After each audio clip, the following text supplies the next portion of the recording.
არც ერთი სიტყვა, უხმოყვირილი, ეს დასასრულია. ამის შემდეგ აღარ არის აღარც სიცოცხლე. სიტყვებს მიღმა კი სათქმელი რაღაც ძალიან მნიშვნელოვანი რჩება. მაგრამ მარადი უმდუმარებაში იძირება. ეს მისთვის თითქოს წარსულში დაბრუნება იყო. ამ ისტორიამდე ზუსტად 9 საუკუნით ადრე პირველი როლი სცენაზე მან მარჯანიშვილის პანტომიმაში შეასრულა. მაშინ ჯადოქარი ფატმანი სიყვარულსა და ტკივილზე საკუთარი სხეულით და პლასტიკით ყვებოდა. იმ დროს სესილია 20 წლის იყო. წარმოშობით ბათუმელ გოგონას თბილისში აკაკი ფაღავას დრამატული სტუდია ახალი დამთავრებული ჰქონდა, როცა რუსთაველის თეატრის დასში გაანაწილეს. რუსთაველის თეატრში დაყო მან 4-5 სეზონი. პირველ ეტაპზე იქ უდიდესი მსახიობები იყვნენ და მან მხოლოდ პატარა როლებს თამაშობდა, ეპიზოდებს, ზოგჯერ მასიურ სცენაშიც იდგა და 26 წლიდან უკვე როდესაც მარჯანიშვილი კონფლიქტი მოხდა რა ქართულ თეატრში და მარჯანიშვილი მიატოვებს რუსთაველის თეატრს და დაარსებს ქუთაისში ქუთაის ბათუმის თეატრს, სესილია მარჯანიშვილი წავა გაყვება რამდენიმე მსახიობი მას უშანგი ჩხეიძე და ვერი კონჯაპარიძე ძირითადად ამას დაეყრდნობა მარჯანიშვილი და დაარსებს ამ თეატრს. სესილია არ მიყვება კოტე მარჯანიშვილის რჩება რუსთაველის თეატრში. ეჭერა ახალგაზრდა, მასზე დაყრდნობა არც რეპერტუარზე, არც ისეთი გამოკვეთილი მას ინდივიდუალობა არ ჩანს. როცა 30-იანი წლების დასაწყისში მარჯანიშვილმა თეატრი თბილისში გადმოიტანა, სესილიამ სანდრო ახმეტელი დატოვა და ახალ თეატრალურ დასს შეუერთდა. ერთ-ერთი ვერსიით ამ გადაწყვეტილების მიზეზი ის იყო, რომ ახალგაზრდა მსახიობისთვის მარჯანიშვილის თეატრალური სკოლა და რეპერტუარი უფრო მიმზიდველი აღმოჩნდა. თუმცა არსებობდა კიდევ ერთი და ალბათ არანაკლებ მნიშვნელოვანი მიზეზი. იმ დროს რუსთაველის თეატრი ვასო გოძიაშვილმაც დატოვა. სესილია და ვასო კი სულ ახალი დაქორწინებულები იყვნენ. ხო, რა თქმა უნდა, ახლა დაქორწინებული იყვნენ და ამიტომ ეს გადასვლა ამანაც ალბათ განაპირობა. პირველ და ეს უკვე გადაიქცა უკვე სესილიასთვის იმ სკოლად, რასაც ჩვენ ვეძახით მსახიობის აღზრდას. მარჯანიშვილთან სესილია თაყაიშვილმა ახალი სცენური რეალობა იპოვა, რაზეც მოგვიანებით ასე წერდა. ერთხელ კოტე მარჯანიშვილმა გვითხრა რეპეტიციაზე, თუ მსახიობი მართალია სცენაზე და მისი ცხოვრება საინტერესო, არავითარი მნიშვნელობა არ აქვს სად გაიშლება ეს ცხოვრება. შეგიძლიათ სამიჯნურო სცენა კარადის თავზე ითამაშოთ, მაყურებელი ამას არავითარ ყურადღებას არ მიაქცევს. არ შემიძლია მარჯანიშვილის ამ სიტყვების დავიწყება, მათში ჩაქსოვილია მისი უდიდესი სიყვარული მსახიობისადმი და რწმენა, რომ თეატრში მსახიობია უმთავრესი. სიმართლის შეგრძნება ჰქონდა როგორც არავის ქვეყანაზე. მე არ მინახიებ მსახიობი, რომელიც ასეთი მართალი ყოფილიყო, ეს გინდა ეკრანზე, გინდა სცენაზე. ეხლა რა არის იცით, როდესაც როლი არ მოწონდა, იქ იმას არ ითამაშებდა, რომ დაგეხვრიტათ, ესე იგი და ვერავითარ დისციპლინას ვერ დაუმყარებდით თეატრში არსებულ დისციპლინას. მას უნდა როლი უნდა მოერგო თავის თავზე, უნდა გაეხადა ორგანული თავისთვის. ის არ იყო ჩვეულებრივი მსახიობი, რომელიც რაც გინდა მიეცი ყველაფერს ითამაშებს და ყველაფერი მიაჩნია, რომ ყველაფერი კარგია. საოცრად მომთხოვნი იყო როგორც რეჟისორის მიმართ, ისე მწერლის მიმართ და საკუთარი, რაც თავარია, საკუთარი თავის მიმართ. მარჯანიშვილის თეატრში სესილია თაყაიშვილმა 120-მდე სახე განასახიერა და ამ ხნის მანძილზე თითქმის არ ყოფილა შემთხვევა, რომ მას როლი წინასწარ არ დაეწუნებინოს. უჭირდა მაგიდასთან მუშაობა გრიმის გარეშე. არ ემორჩილებოდა არანაირ კანონს და გამუდმებით ფორიაქობდა, მათ შორის სცენაზე გასვლის წინაც. თანამედროვე პიესა რომ მოიტანდნენ და ისა იწყებდა მისი ფორიაქი თუ გაანაწლებდა რა არის ვინ რა პიესა შემოგწენეს რა უბედურება ეს რა არის როგორ შეიძლება ამის დადგმა როგორ შეიძლება ამის თამაში ეს დადიოდა მის და მაგრამ ამა და დასტათებდა ხელს თქვათ ვიღაცის სიგარეტს წაიდოდა მითო მოსაწევად და აქ დარჩებოდნენ ესე პირღია რომ რა გვეშველება ეს სესილია როგორ ითამაშა ამ დროს რომ მობრუნდებოდა 2 წუთის შემდეგ უკვე ფრაზას ამბობდა ისე იმ გმირის ხასიათიდან გამომდინარე. ესე იგი, მისი მეთოდი მუშაობის, იყო აი ესეთი აწრიალებულ ფორიაკებში. ელისაბედს რო თამაშობდა მარიამ სტიუარტში, ოთარი თამაშობდა ელისაბედს, გვერდზე იდგა და ხელი ეჭირა. მისი და უნდა გამოიყვანა სცენაზე და აი ასე მიკანკალებდაო ხელი. მე ჩემგან დავუდგוף, გრძნობ, რომ ქალბატონ სესილეს ხელიც ესე კანკალებსო. კინახამ არ დავიჯერეო და მაგრამ მომკიდე ხელიო, მაგრად. გესმის, სესილაც ნერვიულობდა. სესილა თაყაიშვილი რა ნერვიულობდა და სესილა თაყაიშვილს მითხარი, ა? ელისაბედი შილერის პიესიდან სესილიას განსაკუთრებით უყვარდა. შესაძლოა იმის გამოც, რომ ეს არ იყო მისთვის ჩვეული ამპლუა, სახასიათო როლი. დრამატული გმირებისთვის მარჯანიშვილის თეატრს უკვე სხვა მსახიობი ჰყავდა. სესილია არ იყო რაღაც განსაკუთრებული მომხიბვლელი. არც არავითარი სიმაღლით არ გამოირჩეოდა. ჩვეულებრივი, აბსოლუტურად რაღაც გენიალური, მაგრამ არ გამოირჩეოდა აი ესეთი არ ვიცი, შარმი რო ქვიან რაღაც განსაკუთრებული, რომელიც თქვათ ითამაშებდა ჟანა დარკს, ითამაშებდა ივდიტს, ითამაშებდა რაღაც აი ესეთი ქართველ გმირ ქალებს, დედოფალს, მისი ლტოლვა ეს იყო, მაგრამ ის იმდენად გონიერი და ჭკვიანი იყო, რომ მიხვდა, რომ ვერიკოს ამით დაიწყებოდა ვერიკოსთან მეტოქეობა. აბსოლუტურად პარეულად მიდიოდნენ ორი დიდი გენიოსი და არ იყო საჭირო მისი როლებისში შეჭრა.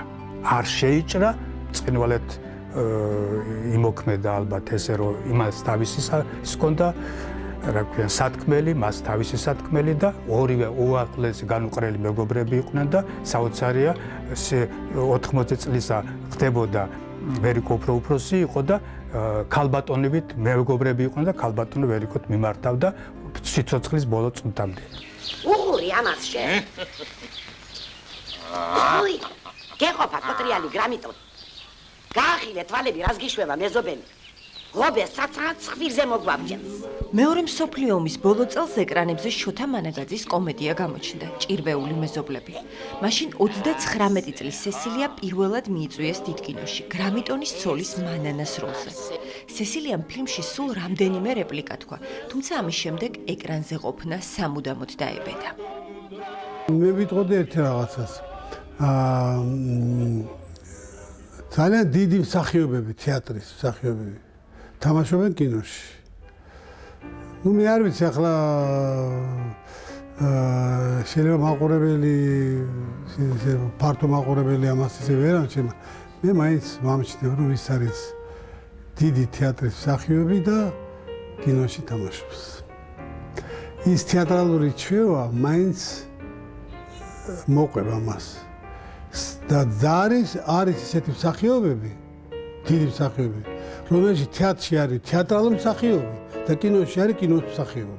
აი სესილია იყო ამ რანგის მსახიობი. ამ ესეთი მსახიობი იყო, იცით? როდესაც ის კინოში იყო, კინოში ვერაფერ ვერ იგრძნობდი, რომ ის თეატრის მსახიობი არის. იყო აი ეს რაღაცა სიმართლის ძალიან დიდი სიმართლის მოტანა შეეძლო მას, იმიტომ რომ აპარატი ძალიან ახლოს არის. ძალიან ახლოს არის კამერა, გაიგეთ? და აი რომ იღებ ადამიანს ცოტა ზედმეტი მე ჟესზე აღარ ვლაპარაკობ, არა?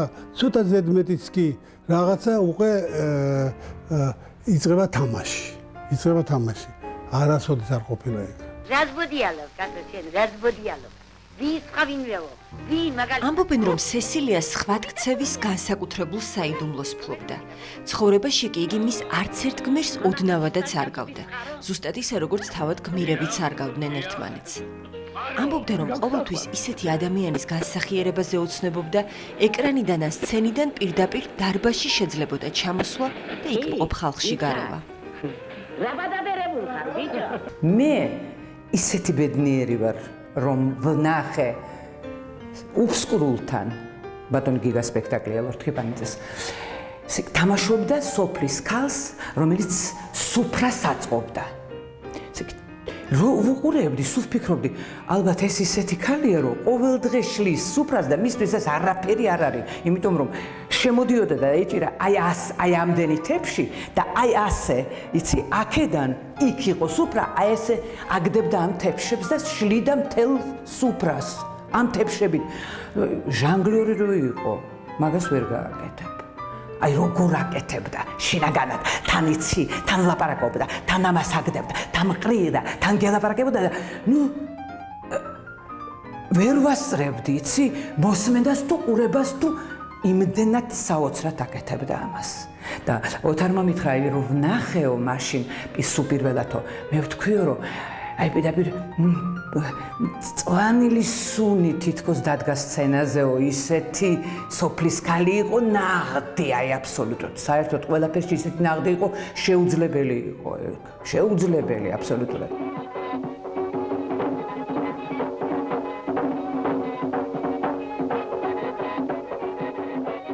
მე არ მქონდა იმის შეგრძნება, რომ ეს არის გადაღება. ის თითქოს ეს ნამდვილად ხდება. ეს იყო ქალბატონი სესილიას დამსახურება და ბატონი სანდროსი და ვინც იყვნენ იმ. აი ქალბატონი სესილია ისე წაიყვანა ეს მთელი გადაღების პროცესი, რომ მე მეგონა, რომ ეს ნამდვილად ხდება რეალურად. ის თქვენი ბებია. რო ის ჩემი ბებია და ბოლომდე იყო ბებია ჩემი სხვათა შორის ნამდვილი ბებია ეჭვიანობდა ხოლმე, რომ შენი უფრო გიყვარს, რომ ვიდრე მე, რომ აი ეს რომ მოვდიოდი და აღფრთოვანებული რომ ყვებოდი ქალბატონ სესილიაზე და სულ რომ მოვიდოდი სახლში, რომ დამთავრდებოდა გადაღება, მოვიდოდი სახლში, კიდე დაურეკავდი ხოლმე და კიდე მქონდა ურთიერთობა.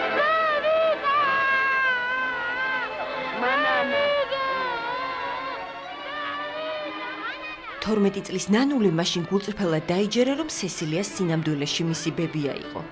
მოგვიანებით, როცა მსახიობს არაერთის ბებიობა მოუხდა, განსაკუთრებულ ურთიერთობებს შვილიშვილებთან მთელი ცხოვრების მანძილზე ინარჩუნებდა. გადაღებების დროს კი ყველა ახალბედა მსახიობს ისევე ექცეოდა, როგორც ნამდვილ კოლეგას. მე რამდენი წლის ვიყავი მაშინ, ჩვენ რომ მუშაობდით 20 წლის, მე მგონი, შეიძლება უფრო ნაკლებიც. და ვინაიდან ჩვენ მუშაობდით ერთ სივრცეში, ერთ სამყაროში, რასაც ფილმი ქვია, ხო? დამოკიდებულება ის, რომ მე ოსტატი ვარ და შენ დამწყები ხარ, ეს არ არსებობდა. ის იყო ადამიანი, რომელიც ყველანაირად გეხმარებოდა იმაში, რომ შენ გეძნო თავი კარგად.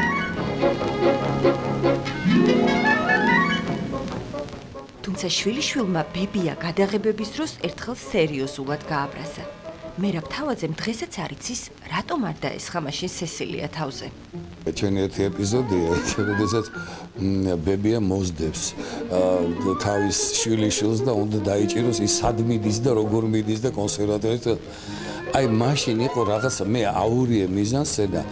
მე მგონი, რა იყო, იცით, რომ იქ იყო იმაზე ტრამვაიზე შეხტომა იყო, მაგრამ ისე უნდა დაგვიმთხვია, რა მისი მანქანაში ჩაჯდომა და ჩემი ტრამვაიზე ასვლა რაღაც სინქრონულად მოხდა. მე რატომღაც ძალიან ვიჩქარე და ძალიან ადრე ისავქენი ახვდი ამ ტრამვაიზე და ვერ მოასწრო ქალბატონმა სესილიამ რაღაცის აი თავისი მიზანსცენის გაკეთება და ну, ისეთი სახე ქონდა, იცით, ну, კარგი, ამას ერთხელ მოგითმენ და მე ვნახოთ კიდე რაზე.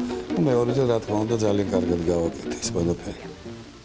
ეშმაკმად აიღო თქვენი თავდაპირი. დიუბედიგი. მუშაობის დროს სესილია ისეთივე მკაცრი იყო და უხეშობამდე პირდაპირი როგორც ცხოვრებაში. მისი მწარე ენის შესახებ თეატრალურ კულისებსა თუ გადასაღებ მოედნებზე ლეგენდები დადიოდა. ბევრმა რეჟისორმა მისი ხასიათის ეს შტრიხი საკუთარ თავზე იწვნია. ოთახში დამიბრუნებს. შენშას ვაძლევდი ხოლმე ისე რა, ვითომ ახლა მე სუჩუმად ხარ ხოლმე ჯგუფის ეროში ავტორიტეტი დამეკარგებოდა და რაღაც შენშას ვაძლევდი. Я знаю без тебя Феллини, Феллини ზაღდა. ის სცენარს რო წაიკითხა სესილია, ასე ვფიქრობ მე, უკვე იცოდა ფილმს რეჟისორს გარ ფილმს რა უნდა. შეიძლება რეჟისორზე უკეთეს სახში შეხედავ.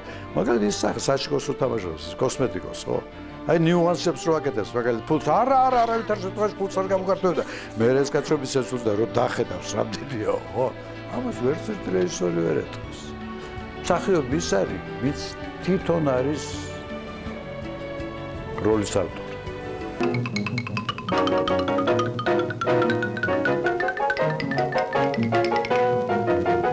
საკუთარ როლს სესილია ყოველთვის თავად ქმნიდა, ისევე როგორც მომავალი გმირის სახეს.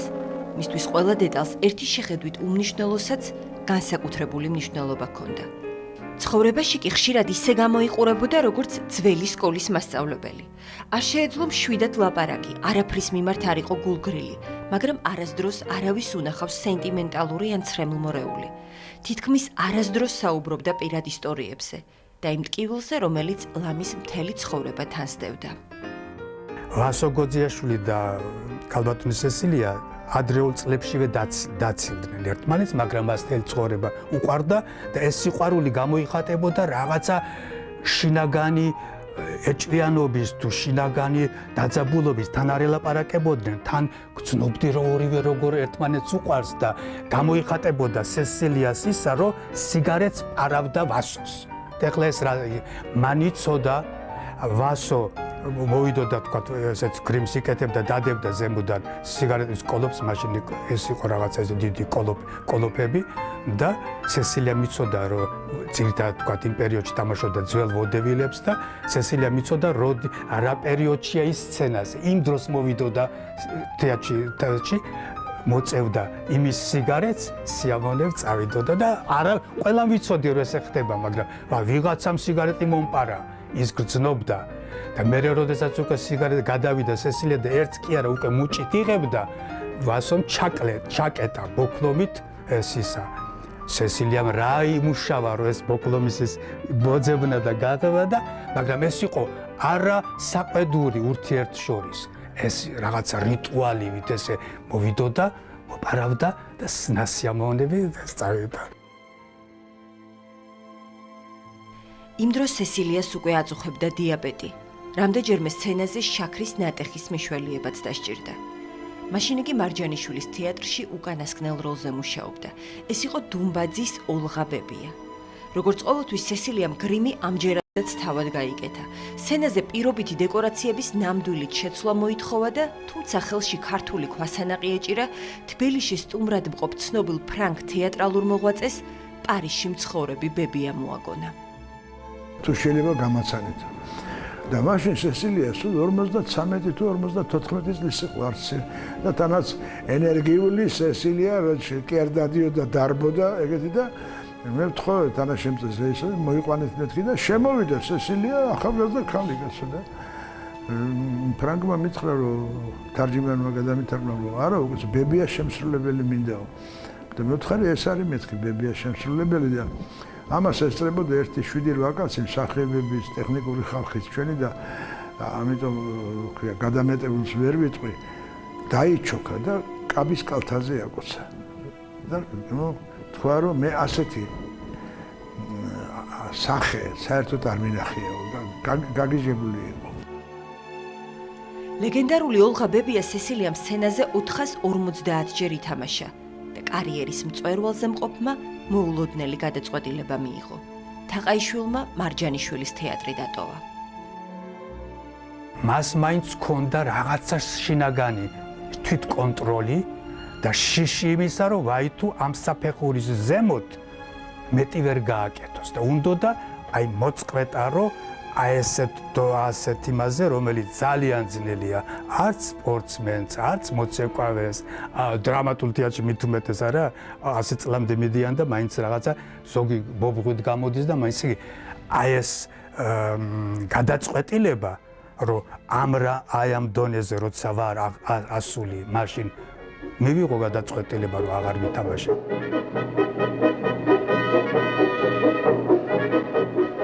სესილიას ბოლო როლმა თეატრიდან დიდ ეკრანზე გადაინაცვლა. 1961 წლის 11 მაისს თენგი ზაბულაძემ მე ბებია ილიკო და ილარიონის გადაღებები გურიაში, ლაილაში დაიწყო. ოლღას როლის შემსრულებელს სინჯები არ გაუვლია. დანარჩენი მსახიობები კი საკმაოდ რთული პროცედურების შემდეგ აარჩიეს. ზურიკელას როლზე მაშინ 14 წლის სერგო ორჯონიკიძე დაამტკიცეს. პირველი შეხვედრა მოხდა შემთხვევით ძველი კინოსტუდიის ეზოში.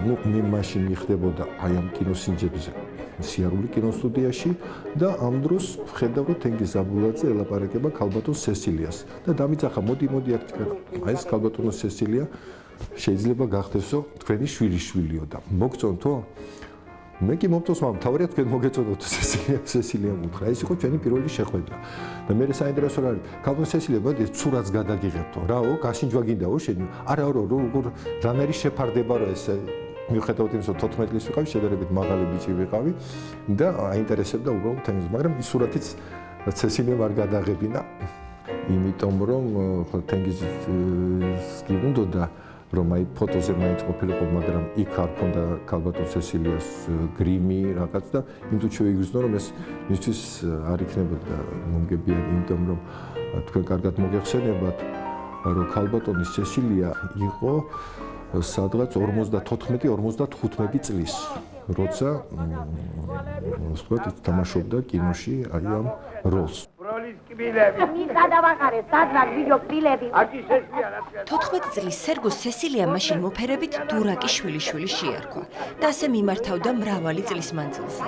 მაშინაც როცა უკვე პროფესიით ექიმს კონსულტაციებისთვის ურეკავდა. ფრაზა ფილმიდან ჩემი შვილიშვილი დოქტორი უნდა გამოვიდეს, ოლღა ბებიას მოგვიანებით, მაგრამ მაინც აუხდა. ჩემი შვილიშვილი დოქტორი უნდა გამოვიდეს. მოგუწდი ათი და მომლაპატრონობანი. სერგო ორჯონიკიძეს გადაღებებიდან მაშინ ყველაზე მეტად ერთი ისტორია დაამახსოვრდა, რომელიც რამდენიმე წლის შემდეგ სინამდვილედ ექცა. თუმცა ამაზე ოდნავ მოგვიანებით. თქვენ კარგად გახსოვთ, როგორ მოსდევს ზურიკელას ბებია წევლით და რაღაც მუქარით ზურიკელა გადაახდება რაღაც წლის გუბეს იქა და ოლღა ბებია ვერ გადმოდის და იქიდან ემუქრება ზურიკელას და უნდა აიყვანოს ხელში ბებია და გადმოიყვანოს აი ამ გუბეს. ეს ცოტა ისეთი ის იყო, რა ქვია, ჩემთვის ძალიან საპასუხისმგებლო, იმიტომ ძალიან უამრავი ხალხი იყო ამ გადაღებაზე, მთელი სოფელი იყო თვითონ ამ ჯგუფის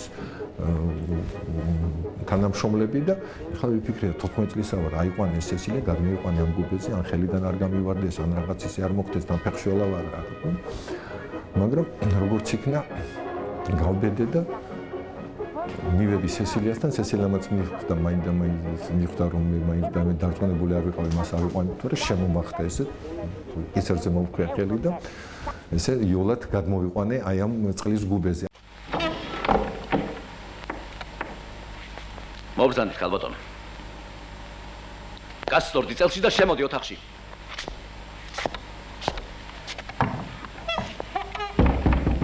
სხვის ოთახში ჭურიტინი, სადაური წესია ვიცოლა? სადაური წესია და აქაური წესია. როცა გიგა ლორთქიფანიძე მეგრელი აბრაგის ლეგენდარული ისტორიის გადაღება გადაწყვიტა, სესილია თაყაიშვილს სცენარი მისცა და თხოვა ნებისმიერი როლი აერჩია.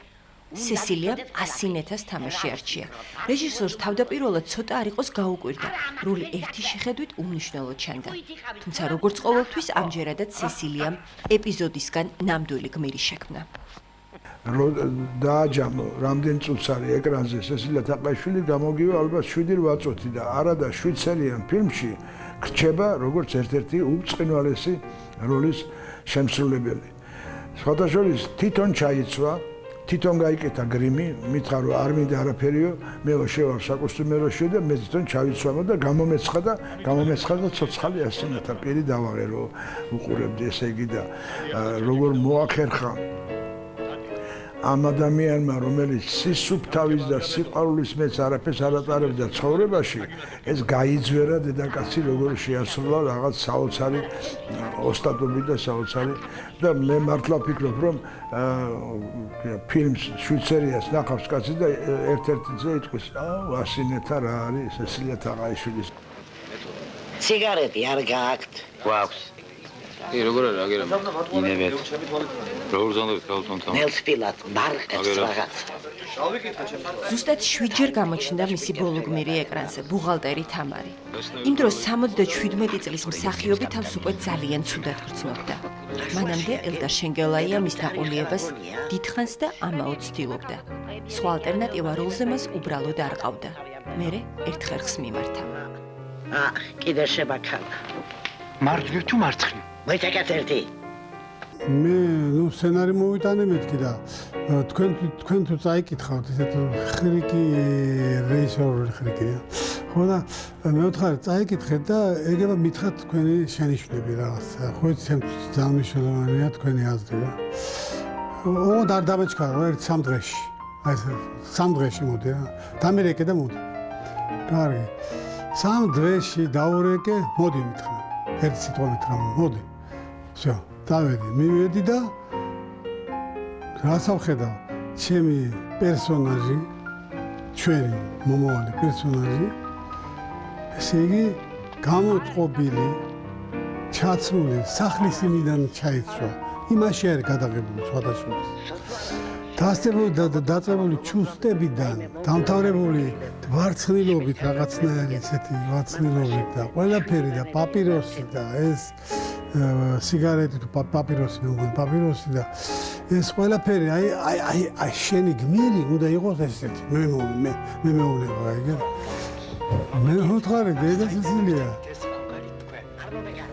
საათახართ რა ეხა წავიდეთ გადაღებაზე მე ვთქვი რას ლაპარაკობ მე ხო გითხარ რა გადაღება ხო და შევატყე რო წაიკითხა უკვე ისეთი ტონით აღარ მელაპარაკებოდა რა და უკვე იქით აქეთ და მაშინ არ გადავუხვე შენ იმას რომ მომიყვან გადამიღებ და წამიყვან სახლში ხო მე ვთქვი რა თქმა უნდა რაც აპარაკო და შევთანხმდით ამაზე აა თქვენი უწყისები ჰა მე სახლში მივდივარ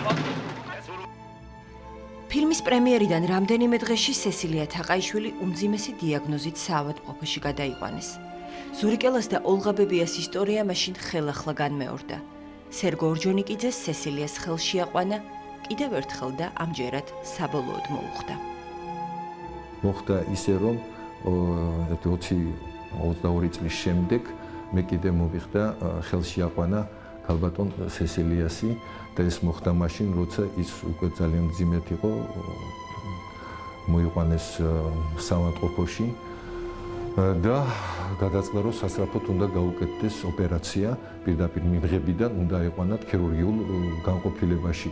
მაგრამ როგორც ხდება ხოლმე უცბად გაირკვა რომ იქ ლიფტი არ მუშაობს, რაღაც გავარდა ხალხი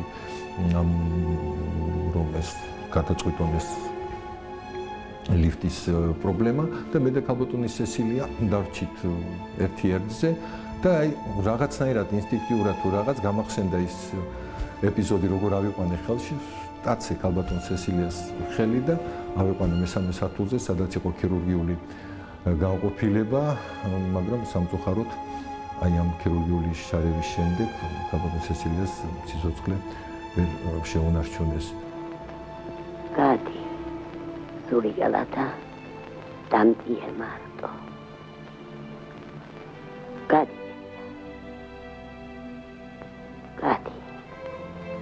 გარდაცვალებამდე რამდენიმე ხნით ადრე სესილია თაყაიშვილმა ანდერძი დაწერა და დედის სურათის უკან დამალა.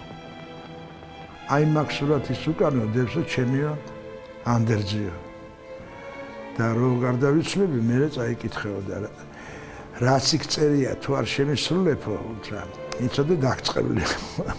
მე ვთქვი რა უნდა იყოს ისეთი რომ არ შეგისრულო და მართლა საოცრება წავიკითხეთ რომ გარდაიცვალა წავიკითხე რომ არავითარი პანთეონი დამასაფლავეთ ჩემ ძმასთან კაკო თაყაიშვილთან სადმე ახლოს საბურთალოს სასაფლაოზე. გრძნობ ძალიან ცუდად ვარ, არ მცილდება ნახვალში სისხლი. უსაშველო ხველა ვიხრჩვები. რა კარგია კაცი რომ დიდი სიცხით არის ავად. გრძნობა ეკარგება და კვდება. რა ცუდია ყველაფერი გტკივა, დადიხარ ძლივს და არ კვდები. თხოვ ჩემიას ყველას შემისრულო თხოვნა. არავითარ შემთხვევაში თეატრში არ გადამიყვანონ. რა საჭიროა საპატიო ყარაული ნუ დაღლით ხალხს. არავითარი სიტყვები. ვიყავი, შრომობდი და დასრულდა ჩემი ცხოვრება. იმედი ასე მშვიდად და წყნარად მიაბარებთ ჩემს ნეშტს, ციუ მიწას. მაშინ სესილია თაყაიშვილი 78 წლის იყო.